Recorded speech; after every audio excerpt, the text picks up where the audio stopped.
Live. Let me check on YouTube. Okay, not yet.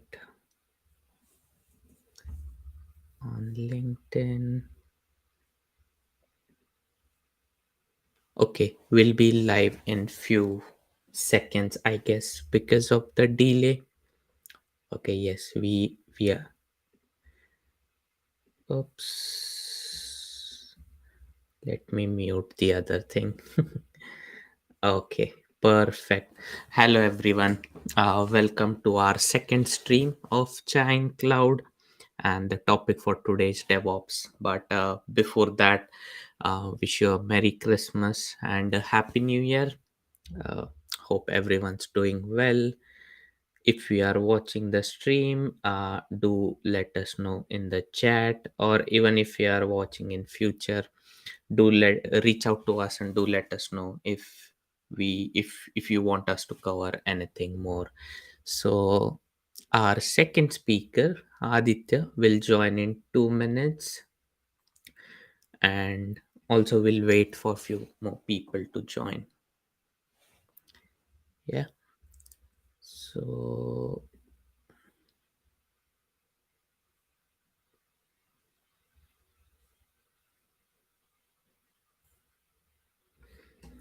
So last stream. Hi Ritesh, Merry Christmas. In last stream, we discussed, me and Aditya, we discussed our career journeys. Merry Christmas, Madan. It's Madan. Hello, hello Ritesh. In last stream, we discussed that our career journeys, because me and Aditya, we share a lot in common. I think Aditya is here. Let me add him. Hello Aditya. Merry Christmas. Merry Christmas and happy vacation, Suraj. Yeah. Thank you. Thank And you. everyone who's watching. If you celebrate, Yeah. Merry Christmas. If not, happy vacation. Yeah. Cool. So I was just saying, in last stream we discussed our career journeys. That was quite a good session. Got a good feedback as well. We missed two questions from Yadnya. We'll cover that as well now. But before that, I think let's introduce ourselves again, because there will be a new viewers this time. So yeah, I'll introduce myself. Myself Suraj, and I work as a platform engineer here in London, and I love talking about cloud native stuff and Kubernetes and open source. How about you, Aditya? Thanks, Suraj. So, introducing again, I'm Aditya. I'm currently an SRE manager, so Site Reliability Engineering Manager at Red Hat, based in Berlin. And just as Suraj, I love talking about SRE and like Kubernetes, all the cloud native topics. Love exploring them. Nice. Okay, so today's topic is DevOps. Like, it's been a buzzword for a while. We'll just talk about it, see how it goes, right?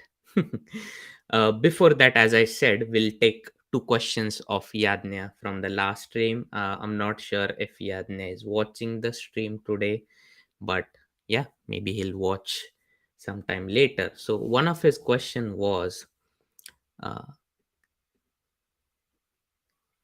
hey, hi. Okay, so one of his question was, do you think career planning is worthwhile? Few people do extraordinarily well without the solid career plan. Few who had solid plan are still executing it. What's your opinion? What do you think, Aditya? Yeah, I thought about this for a bit, and I think it's very personal.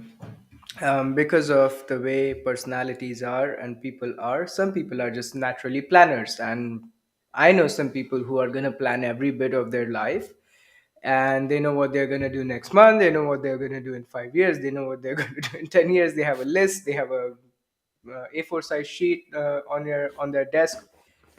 Surprisingly, it is completely okay, or not so surprisingly, it is completely okay to not have a plan, right? So if you're the type of person who likes to visualize and plan it out and have it in small chunks so that you can see your progress. Yeah, you do you, right? Like, I'm surprisingly bad at like long term planning for myself. I need to do it as a manager for and help the people who want to do it, right? So like breaking down for some people, breaking it down into smaller chunks and seeing measurable progress is very helpful. And I've started to tilt, right? So there's some like psychometric assessments about this called, for example, the Myers-Briggs type indicator, and tilt 365, for example, is what we use at Red Hat. It tells you, are you a type of a person who likes to plan, or are you a type of person who likes to just go with the flow? And you can be anywhere on that spectrum. And regardless, what I think is important is not the act of planning, but having some sense of what you're doing or why you're doing it, right? So that's my way of thinking about it is, hey, I don't have a career plan, but I know at any given point in time why I'm doing something and why I'm gonna like do the next thing, right? So that's my take on it. What do you think, Suraj? I do agree. I caught one word you said, measurable, and that's pretty important. Like whatever you are planning, it has to be measurable, so you can see what impact you made, and like you can analyze things. For example, like if I'm doing something with YouTube, I upload my videos, so I keep myself a target in my plan saying, in this quarter I'm going to upload at least 3 videos. Right now, if I upload two, uh, then I know that okay, I did better, like I at least did 50% more than 50%, right? And then you get some sort of assurance. And same goes with career planning as well. It's totally personal, as you said. Like some people just do YOLO, they go with the flow, and or some people have like a proper plan and stuff. And for some people their parents plan it, so for everyone it's different. So yeah. Yeah, I was gonna add like one little thing. If you like planning, or if you're the person who wants to have a plan, I would strongly recommend, and even regardless, strongly recommend having a mentor or a coach around so that you can reflect your ideas. You can bounce off your ideas with them and say, hey, like even if you're like full YOLO, you can say, hey, you know what, I'm planning to move to this random new thing. That sounds very exciting. Sometimes they are the voice of reason and they will say, hey, maybe it's like too early to move in that, or maybe like, do you have the skills? Does the world really want it? Are you going to get paid for that?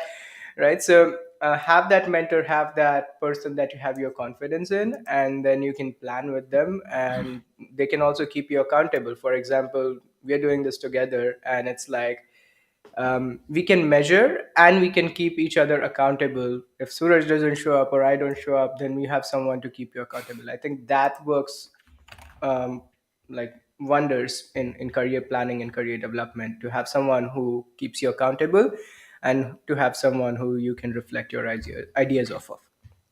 And Yeah. you're welcome, by the way. We are happy to be your sounding board. So if you have any ideas or if you have any questions about your careers, we are happy to listen, and you can always reach out to us as well.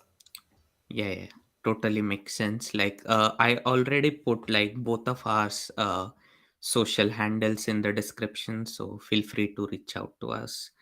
The second question he had was like a quite relatable, which was, in early years of your career, how did you guys thought of your own career planning? So I think we discussed something similar in the last stream as well, like how we got into the engineering and what we did, how we did, and all that stuff, right? So I think we covered that, and now I think we'll move towards our topic of today's session, which is DevOps. I I we didn't get much time to do things in this week, to be very honest, but we'll do our best. So let's begin. So the first thing when it comes to DevOps, and like not just DevOps in general, I would like to ask to Aditya, when did you hear the term DevOps? Like the first time you heard the term DevOps? I believe we were in the university, or at least I was, and you were working at Red Hat. And So what happened was I was doing these certification courses for Red Hat, and then at that time I think that buzzword was like in its prime. Right now it's still in its prime, I would say, but at that time it was like everybody was doing DevOps. All these organizations were moving to DevOps. You had a DevOps internship, and that's how I heard about it for the first time. Yeah, makes sense. Similar goes for me as well. Like as we discussed in the last stream, I had no idea till I, like, joined the company. And then there was this position called DevOps intern. Like, I still didn't had idea about DevOps at that time. What is it and what not? I only knew one thing, okay, that I may need to write a Python code and I will need to work on something called OpenStack. That's the two things I knew. Rest, like, nothing I knew, like what is DevOps or what I'm going to do. But yeah, it was like that. So yeah, that was our, first thing when we got to know this thing, DevOps. But again, like, when you got to know, okay, there's this thing called DevOps, what was your interpretation? Like, what you thought first before reading on the internet? To be honest, my first reaction was, why are people not doing it anyway? Right? Because I think we were in that ecosystem, and as you know, in universities, you are exposed to a lot of subjects, right? So until you become an engineer, like once you graduate, you are now labeled as, hey, you are like a test engineer or you're like a whatever software engineer.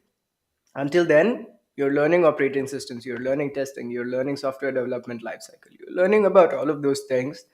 And when I heard about DevOps, it's like that was very natural to me, because I was like, why wouldn't you do it? Right? Is there a reason that you wouldn't do it? And that was sort of my first take on DevOps. Now we can talk a bit more later on why I think people are still in that transition, and like how they are trying to get to that ideal state, and what's some of the challenges there. Yeah, What yeah. about you? What was your first impression of this buzzword? My first impression was, okay, like, when we did our certifications, like, we were thinking of the term called system administrator, right? Like, okay, I learned Linux, I learned this OpenStack cloud, I'll be system administrator somewhere.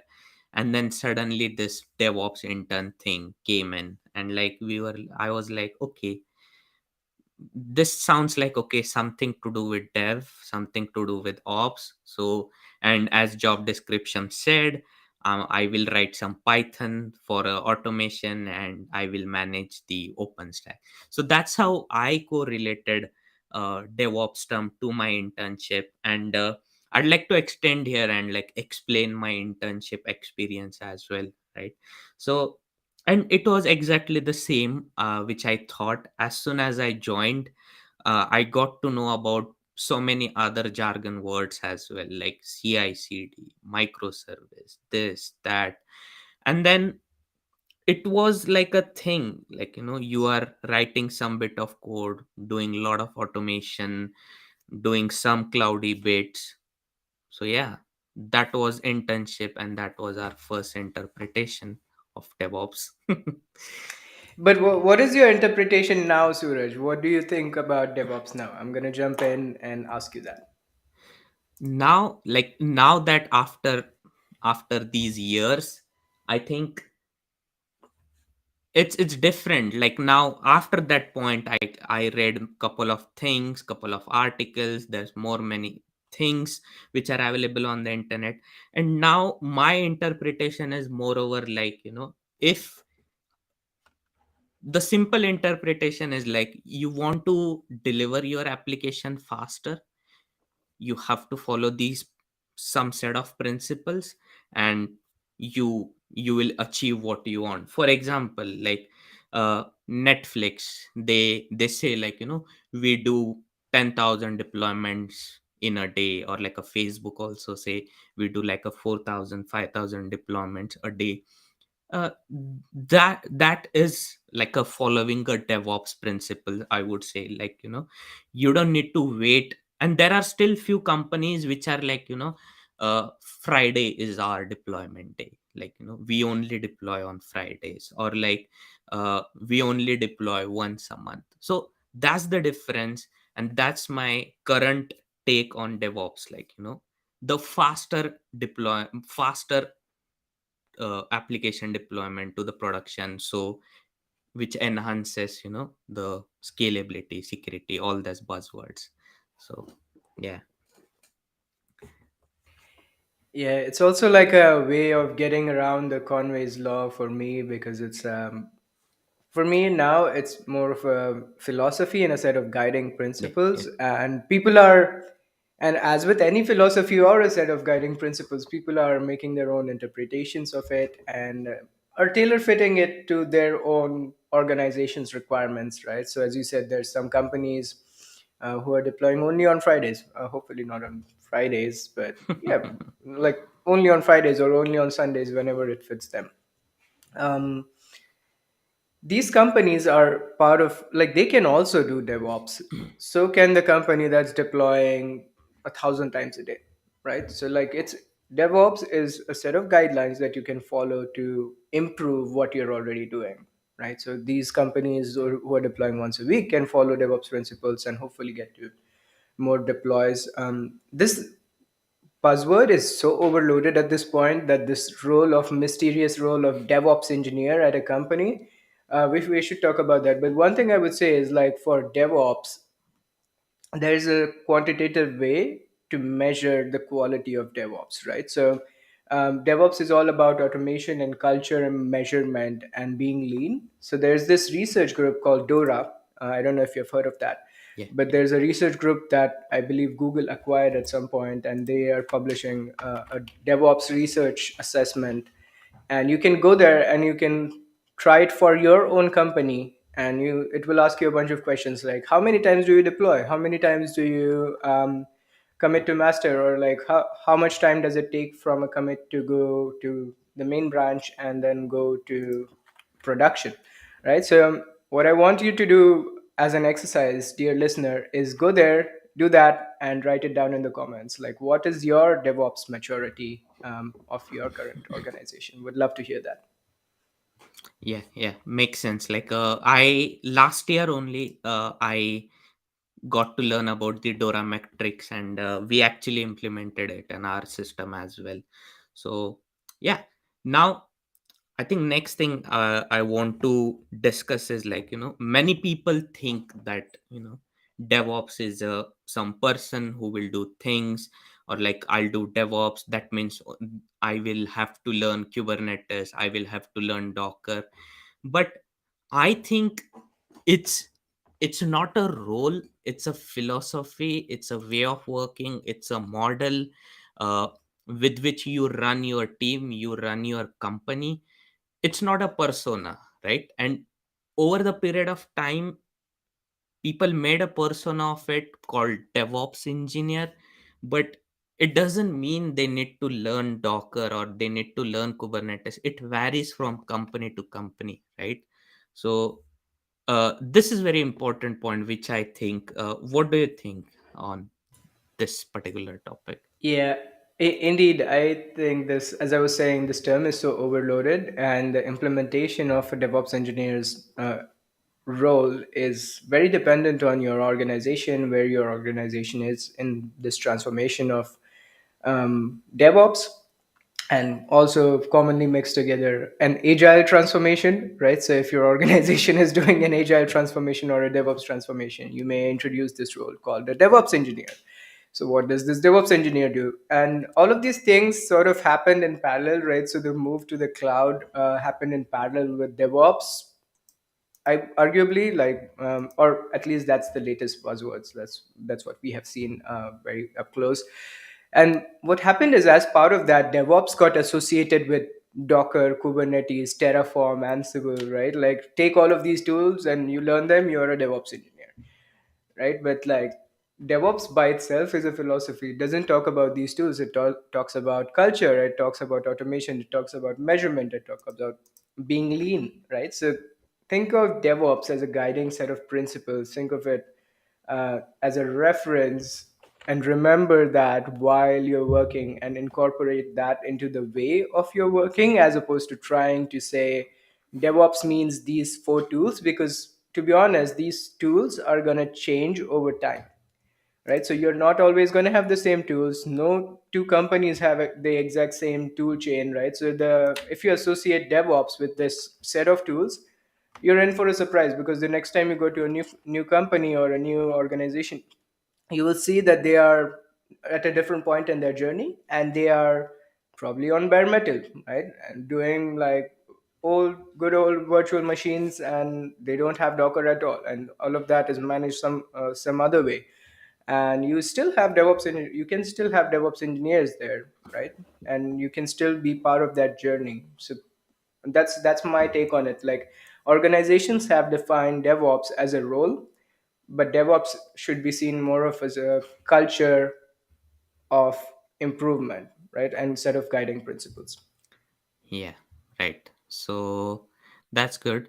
So we had one comment by Ankit, which was DevOps or DevSecOps, right? So to just to cover that, what I did, I pasted the link in the chat about the article about what is DevOps on the AWS website. Uh, so what my take on it is, like, if you go to that website and it shows you few benefits, which is like speed, rapid delivery, reliability, scale, and the last one is security, right? So what my take on it is, like, these are the benefits of DevOps. Now some teams will focus on speed, some team will focus on reliability, some teams will focus on scale.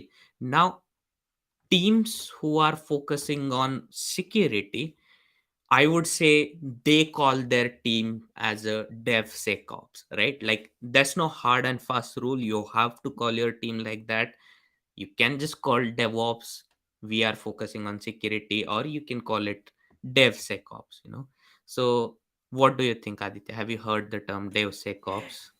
Yeah, funny enough, I happened to have a talk on this back in, I think, DevConf Brno, where I created a term which was very long and called it DevSec Web Test Ops, and there was like a slide which was very popular. So for me, this is a way of us representing ourselves, right? People like to call the team something, right? So like someone came in and they're like, yeah, we are a DevOps team and we are doing security. Let's call ourselves DevSecOps, right? Or like if you're doing reliability, you'll often see people saying, hey, is it DevOps? Or should we do DevOps or should we do SRE, right? And if you go back to my point about DevOps is a set of principles, and it's a philosophy. You can call the team whatever you want, right? So like, detach DevOps from the tooling that you're using to implement DevOps, and then you will see that the team can be called anything that you like.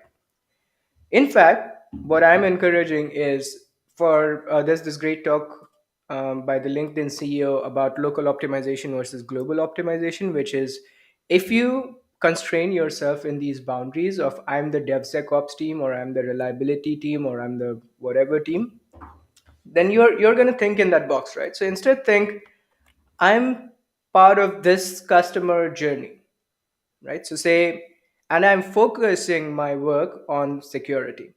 So instead of calling this the DevOps team, and this calling this DevSecOps team, and calling someone else something else, right? Someone's QE and so on, right? If we said we are all part of this team that's making this service, and we have specific people focused on specific topics, we funny enough, internally we have functional teams, and we call them random names, like we have Team Rocket and Team Pikachu and Team whatever, because it does not matter as long as your goal is to make the service and the customer's experience better.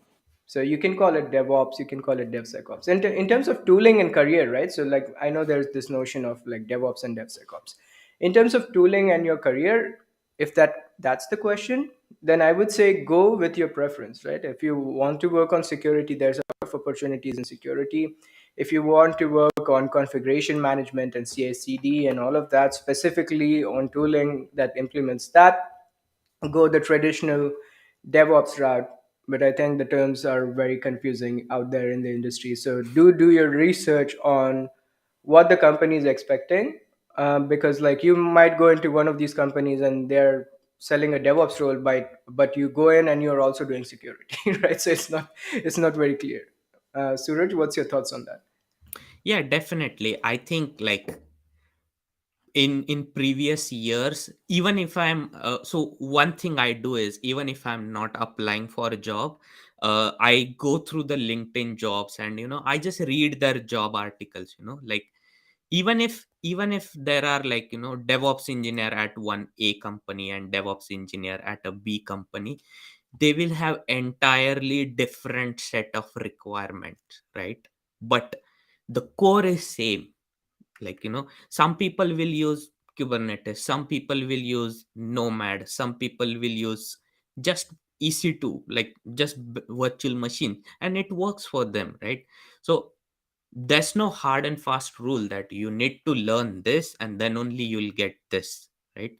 So it's more about you be open to learn things, right?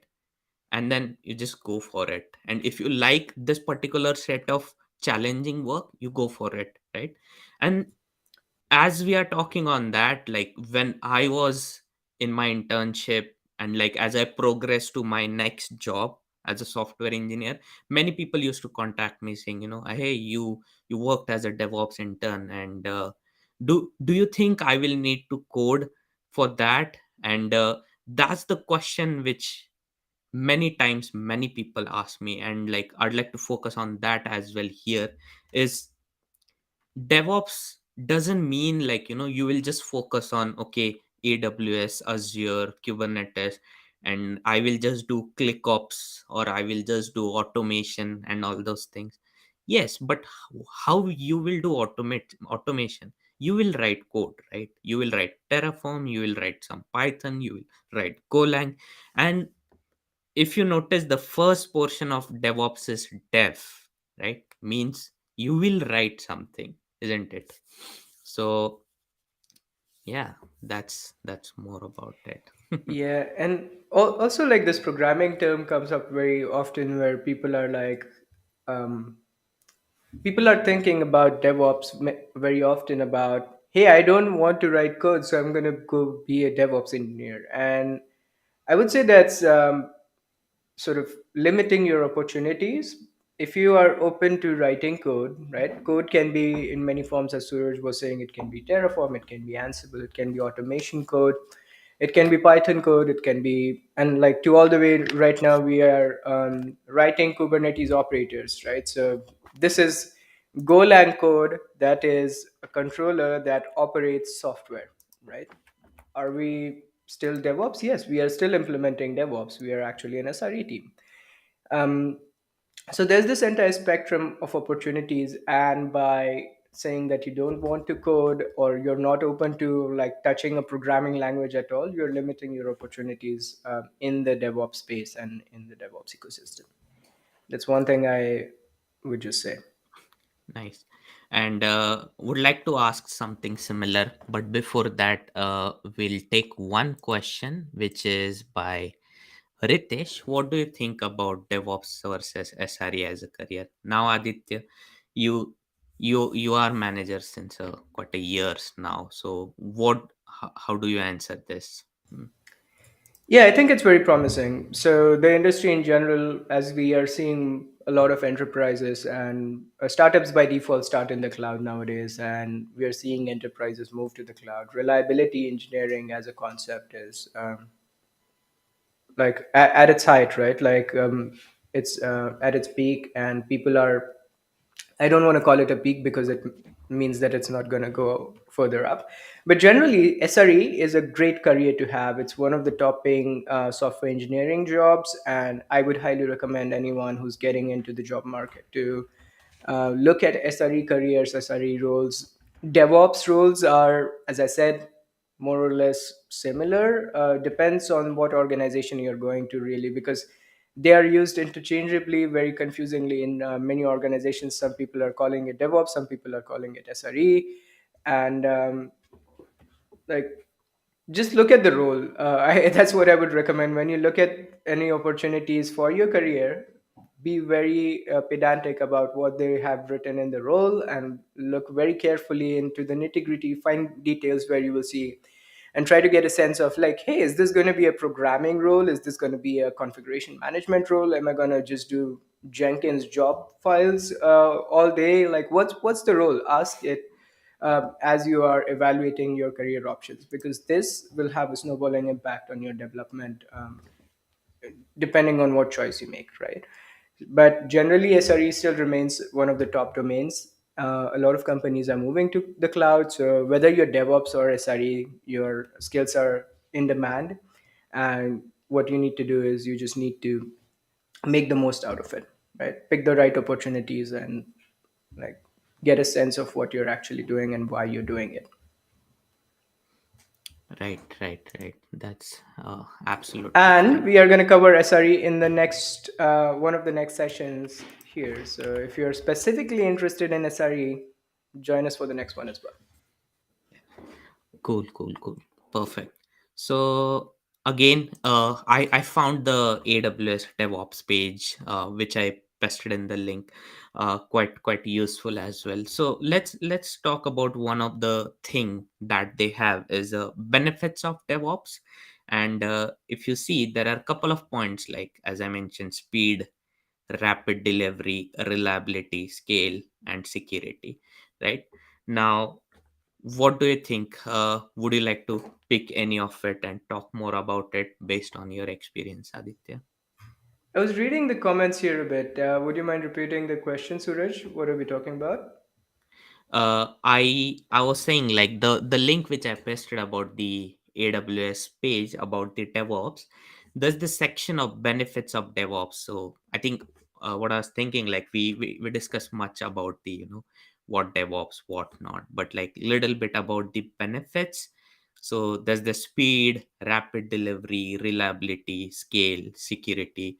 Now, based on your experience, uh, would you like to pick one of some of these topics and like elaborate more? Yeah, I'm going to pick the overarching topic that is not written here, which is customer experience, right? So we know Amazon is a very customer focused team. It's actually obsessed with the customer experience, right?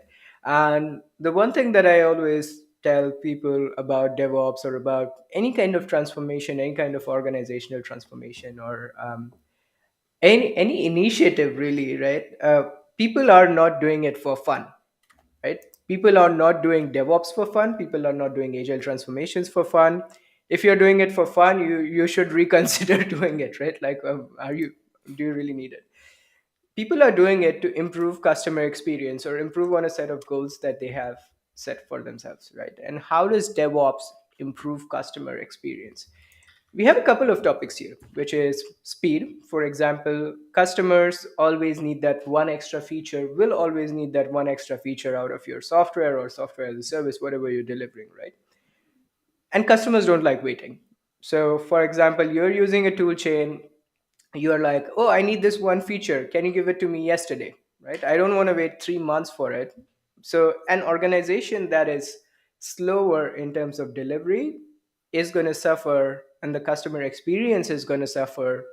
So, this is table stakes, right? So, the velocity at which you get features out and get reliable features out, right? You don't want to push random stuff to production and the customer breaks, because at that point the experience is going to suffer as well, right? So balancing velocity with reliability is also very important. So rapidly delivering your feature work and then being able to measure success and being able to say the code that I wrote finally went to the production, to customer, to whatever software we have, and the customer experience is nice and has improved as a result of the code that I pushed, right? And being able to do that rapidly and iteratively and make adjustments as you go is essential, and that is what DevOps enables, right? So Suraj, do you want to touch upon that specific topic about velocity and reliability? What has been your experience? I know your organization implements it a bit differently, but you have also seen how it works at Red Hat.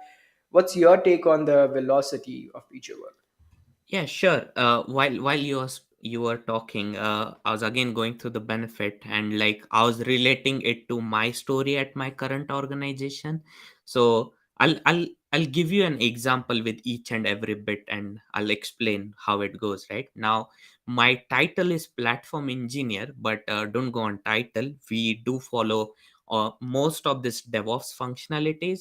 So now I can talk about the speed and rapid delivery first. Okay, now in our organization, so when we implemented something similar to Dora metrics, we got to know that we pushed like 300 times, or a max was 300 per day, right? That means we are updating our service 300 times a day. We are not waiting for any Friday, we are not waiting for any Mondays. We are just doing it. You push to master and it's deployed. Right now we have achieved that stage with the help of this strategy, this principle. So that's been our speed and rapid delivery, I would say. And if I compare this with some of my friends who are working at other organization who are still not following this principle, they wait for months and months to get one feature into the production. Right now, if I compare my way of working with them, it's totally different. Now you can see the speed and the rapid delivery. Right now, when it comes to rapid delivery, right, like there's some bug, some customers say there's some bug, our dev team immediately fix the bug, push it to production, and it just roll out to everyone, right, like within some time. So there is speed, there is rapid delivery, that comes the reliability. Like we'll cover more reliability in the SRE stream next week. But again, like we do reliably deliver, and what does that mean is like we have test in place which thoroughly checks, and it goes to the production. And next bit is scale, uh, which is quite important, and I would like to elaborate here is like we have made systems in such a way that it scales. Now I'll give you one example. So there is, now I'm not going to name anything, but there is one influential person here in UK.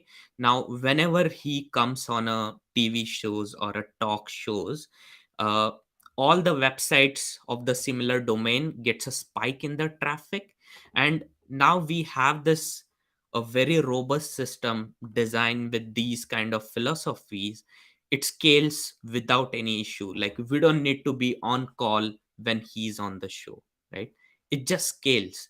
So that I would like to say. And the next bit was improved collaboration. Definitely, as a ops team, uh, we collaborate with dev team very closely. Like when they want to deploy their stuff, like I mean it's all automated, but if they have any issues, and we help them. They are owner of their application, but still we help them, right? And yeah, I think those are the benefits which I associate with my uh, experience, I would say.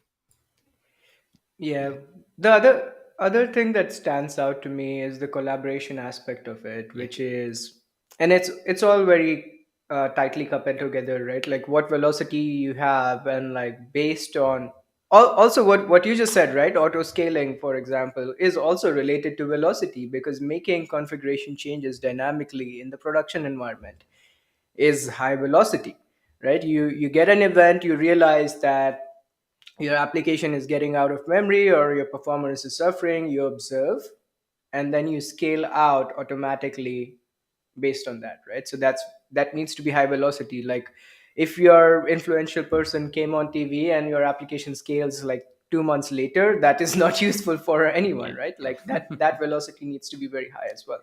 And collaboration wise, I think one of the things that's very important is this mindset of global optimization and saying we are one team, right? So what DevOps made happen is at some point, right? We were discussing this in my within my team at Red Hat as well, and we were saying, hey, this DevOps thing is like it has a brand, but people were doing it before. At some point, they diverged from it, and at some point, there was like a dev team and an ops team, and the ops team was taking tickets and running the service, and then like we are trying to bring it back together, but now there's like other teams. So there's this like weird journey that we are on in the software industry, but like generally what helps is this idea of we are all one team, we are going to collaborate on a service focused on the customer experience, as opposed to I'm an ops focused team, or you're a dev focused team, or someone else is a test focused team, right? So if we all said we are all one team focused on a service or a product, doing different things but keeping these principles of automation, collaboration, reliability, scale, all of these in mind, then we will make better systems, Yeah. right? So that's one of the highlights for me for this AWS DevOps page. Yeah. I'd like to add to more the collaboration as well, right? Like now, when we talk about collaboration, again, each company has a different type of hierarchy or a different type of teams as well, right? Like for example, some companies will have a development team and a ops team, and they implemented DevOps, right? Now some companies will have developer team, QA team which does the quality assurance, and then the operations team, right? Some companies will have a developer team, and then there will be a 1 or 2 person in the team who focuses on ops, and they call themselves as a DevOps persona, right? So there are various different possibilities, and like companies pick whatever suits their requirement, right?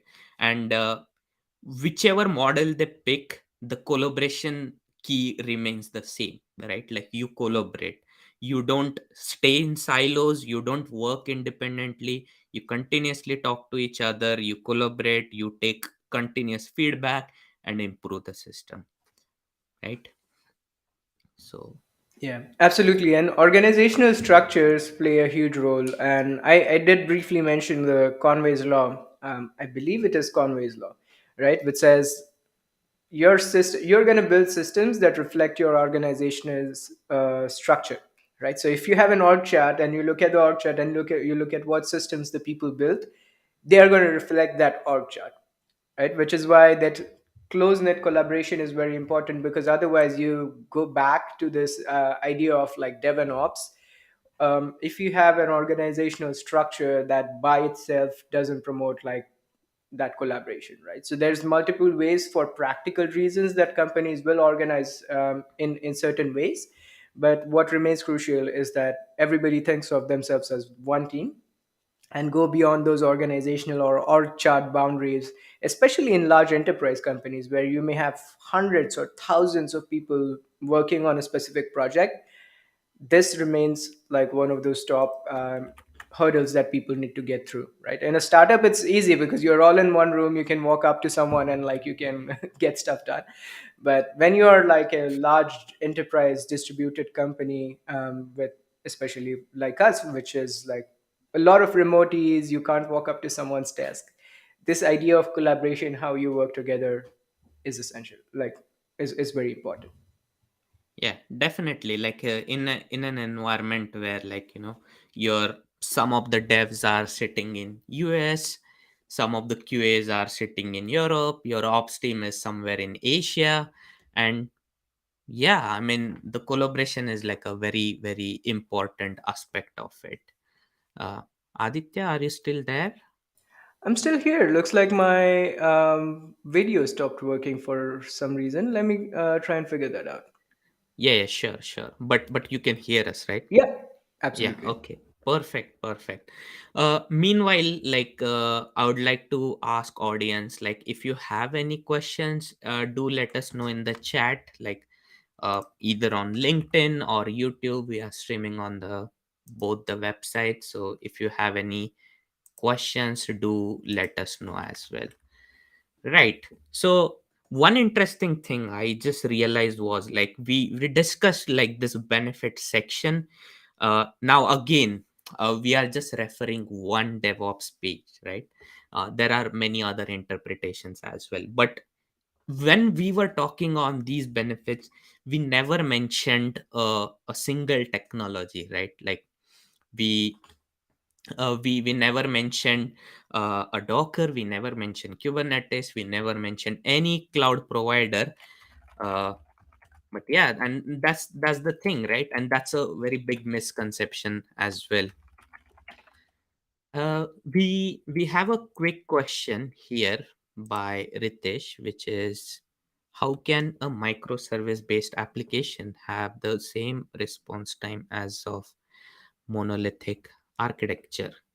I'm not sure if this fits the DevOps thingy, but we'll try to answer anyway. What do you think, Aditya? Have you worked on such a thing? I just, yeah, full transparency, I've never worked on a monolithic application, but what comes to mind is, why is it different, right? So like, and it's a pretty broad question if you think about it. It's like, how do you take a microservices web service? I'm assuming a web service, right? Like that's the first thing that comes to my mind, but maybe it's not a web service. So it really depends. I hate to answer anything with "it really depends," right? That's like a thing that you say, but this one actually very much depends on the specific application profile, like whether it's a web service, whether it's a batch processing thing, whether it's like a data science application. What is that application? What are the characteristics of that application? Why is it a microservice? Why was it performing better as a monolith? And some of the guiding principles I would say is, do you observe it in both cases, right? So observability plays a key role here. Do you have profiling and tracing enabled so that you can see what that behavior is like on your request, or on, like, if do you have metrics to measure the impact of this change from a monolith to a microservice? And then also think about what is the user experience like. So for example, if you're doing trading applications, you want like very low latency. If you have some web pages, maybe you can tweak it in the UI a bit, right? Like you can do things like lazy loading, you can add some UI elements, so you can offset that impact of latency with some UI tweaks or front end or caching, or like there's a lot of ways we can go in depth one day about scalability and like scalability specifically as a topic on one of these sessions is what I hear. So what do you Yeah. think? Yeah, that totally makes sense. And I think just to elaborate little more on that, because I see most of our stuff is in the microservices format. But it all depends on how you uh, design your microservice or monolith. In some cases, microservice maybe it's not suitable. Again, as we said again and again, these all are practices, right? Like now if you go back to that AWS page, there is one section which says DevOps practices, and it has couple of things like continuous integration, continuous delivery, microservice. Now microservice is one of them. Infrastructure as a code, monitoring and logging, communication and collaboration. Now these are some of the practices which backs these DevOps philosophy, right? Now maybe you go with just two of them, maybe you go with three of them. It doesn't mean you can't achieve, a particular thing if you don't do this. Now in some use cases, maybe microservice is not preferred and you have to use monolith. It's not the case that monolith is bad. It's not bad, right? It's just like based on requirement, right? So that's, I would say. And has little time check as well. We are already 50 minute. Yeah, go ahead. I'm going to add a quick thing here, right? Yeah, And that is to not shy away from like monoliths, right? People, monoliths are in certain applications the right architecture to go with, right? So choose the right tool for the job. Don't try to go with microservices, and don't try to, like, if you have a working monolith that's serving millions of requests or billions of requests, transforming that into a microservice is like a cost to benefit trade-off, right? Like, what are you trying to achieve? Not just because microservices are cooler. Like, microservices inherently will bring a lot of benefits. Again, my camera stopped working, but they will bring a lot of benefits with them. But it's not magic, right? Like, you're going to have to invest a lot of architecture work and a lot of work into other things to make that happen. So do evaluate those trade-offs, and it's your job as a DevOps engineer to also look at these trade-offs, right? Look at architectural trade-offs, look at the people trade-offs, look at the time to delivery, look at how much effort you're going to spend, and have a mental model of that, and then make that change. Yeah, that makes sense. Before that, I was saying a quick time check. So we are already at 50 minutes. I think we'll take 10 more minutes and then we'll stop the stream. We shouldn't Uh, stretch how that about we much. take 5 more minutes, then leave 5 minutes for any open questions, and if there's no question, we Yeah, stop 5 minutes early. yeah, that makes sense. So, in the last 5 minutes, now I would like to talk little bit about the DevOps practices along with their tools, right? Like now I'm going to name the tools. Now, the first two are continuous integration, continuous delivery, CI/CD, right? Now, in CI/CD, there are tools like Jenkins, there are tools like Travis CI, Circle CI, Tecton CD, which is an open source project, and a couple of other. Right now, these are the tools or a drone CI which you use and implement this particular DevOps practice. Right now, there is microservices which we discussed, then there is infrastructure as a code. Right now, tools like Ansible, tools like Puppet, Terraform, you use these tools and then you implement this particular principle, which is infrastructure as a code. Right now, there is monitoring and logging, like you use tools like Prometheus, Thanos, CloudWatch, or for logging, again CloudWatch logging, or there is Kibana or Elasticsearch, all those things. So I just wanted to add the tools which, when someone says, I want to learn DevOps, I should learn these set of tools, but how they are associated here, that I wanted to cover. What's your experience, Aditya, with these practices and their tools, and if you want to add anything more? Yeah, speaking of tools, I just realized why my camera goes off, because I have it in photography mode right now, which means it's trying to save battery. So please excuse that. So tools, right? Like, I'm going to give everybody a link here, and you've probably seen it already, but that is a link that like look at least a few times a week, right? If not every day. I go to that page, I stare at that screen and see what that landscape looks like. And that is the CNCF landscape, right? I want everybody to remember that it has a collection of tools divided by topic on specific use cases, right? So it will list out all the people who are doing CI/CD, it will list out all the people who are doing monitoring and logging.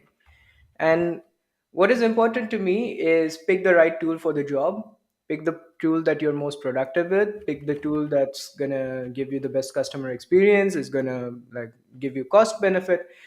So think of those tools as a means to an end, not just like, don't go religious on tools and say, hey, like this is the only tool that I'm gonna ever use, and I'm like a XYZ tool person and I can't ever like use the other tool, right? Be very open. I've seen some very influential people in the industry, they that mindset of take all the tools and take what's best of them and use what's making you most productive, right? So go to the CNCF landscape and look at the tool sets there.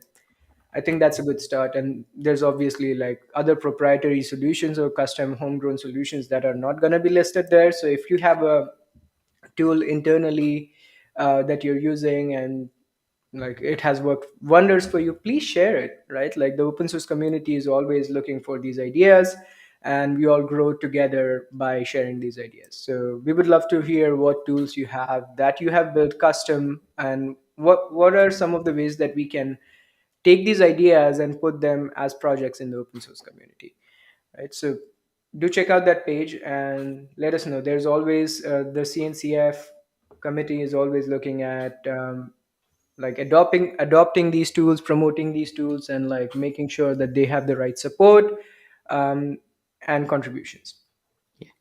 I think speaking of the landscape, like if there's a beginner who is looking at landscape, it can be little terrifying because there's a lot of logos, a lot of things, how to find things. It might be little difficult. So though I put the link in the chat as well, but our friends at InfraCloud, they recently made this tool called CNCF Landscape Navigator. It's pretty cool. Like you fill some options and you get what you want from that particular landscape. So shout out to InfraCloud for making a interesting tool. And yeah, give it a go. And you can, like, see what you want, right? Like you click on logging and you fill some options and you get the respective tool or community, and then you can reach out to them, use it, or I, if you think you can contribute. Yeah. I love how they start with what problem are you trying to solve, right? Because that's the most important thing you need to ask someone when they're saying, "Hey, I want to use this tool." It's like, what problem are you trying to solve, and what do you think this tool is going to do for you? Because many times people are going to like try and pick a tool because it sounds cool, but then like you miss the point on what problem we are actually trying to solve. So, yeah, thank you, InfraCloud, for that tool. Very helpful. Nice. Yeah, I think a quick time check. We are there.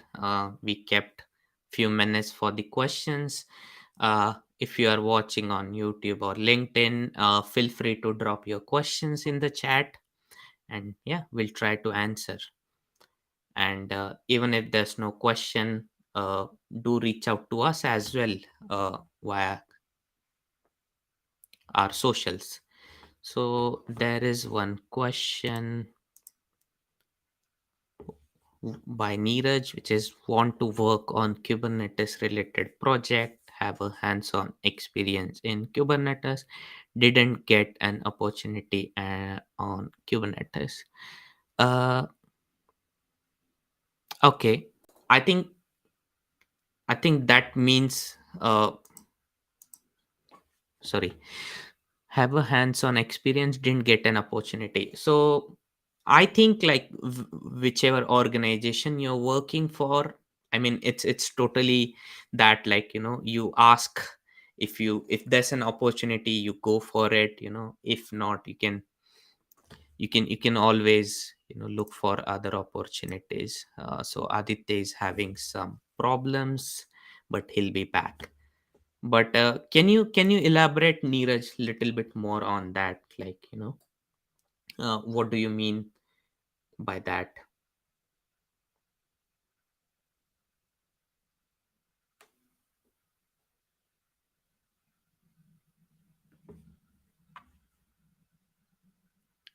Or anyone else have any questions on the YouTube chat?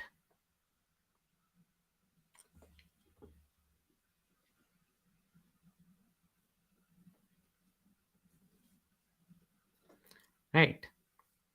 So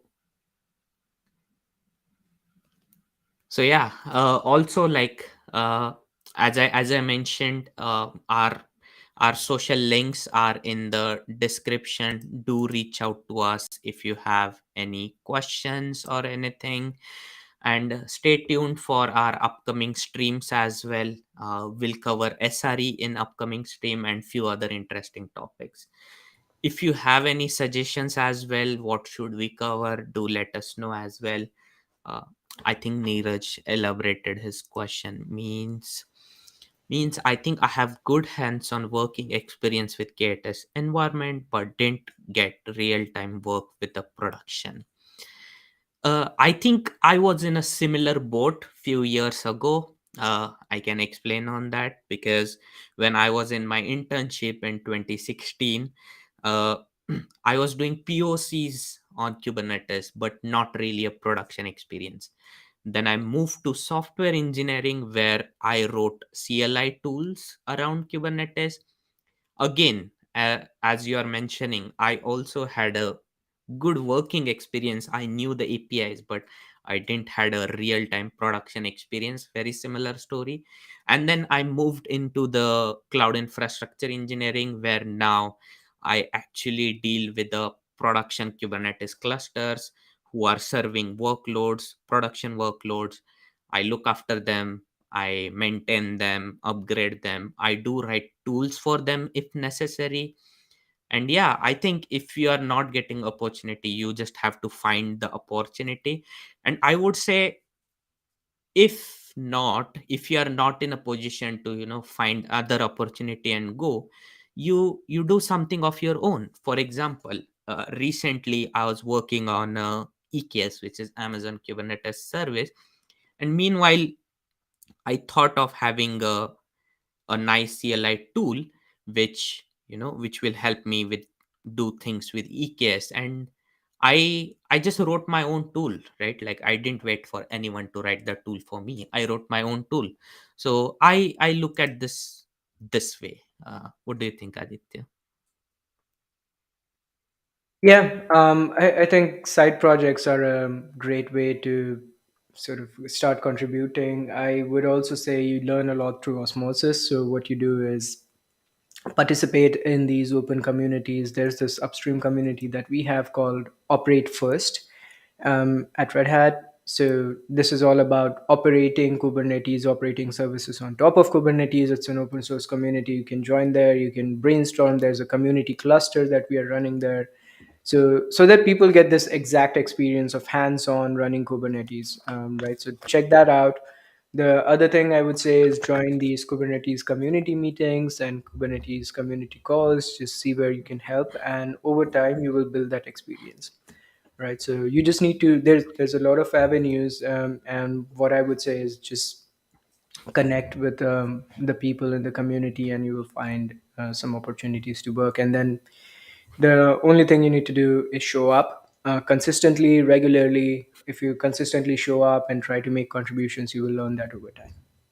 Yeah, definitely. So one more comment by Neeraj was how to pick up SecOps things, since I have experience with DevOps tool, but how to move into SecOps. What are the things need to work on SecOps?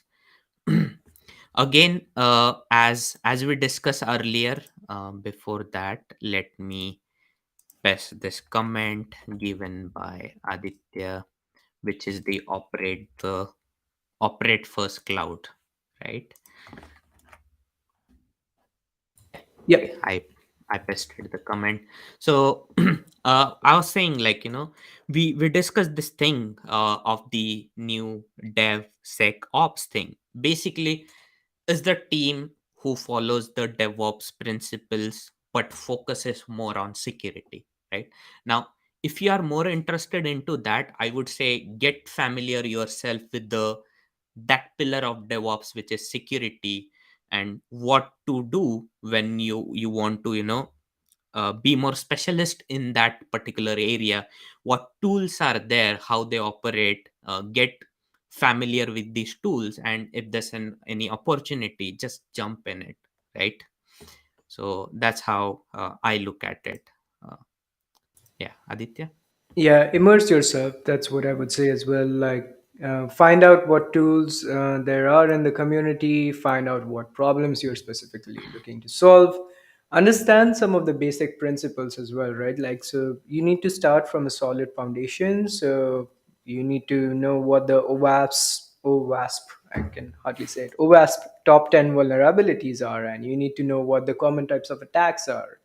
You probably want to start with some kind of knowledge base building on general foundational security before trying to implement that security model in DevOps, right? And then take all of these foundational principles of security and things like principle of least privilege and so on, and then look at how you can implement those in an agile manner, right? So instead of making that as a bottleneck, security many times organizationally becomes a bottleneck, right? Like, there's all kinds of like triangles and memes about security being a bottleneck. Think about how you can do it differently.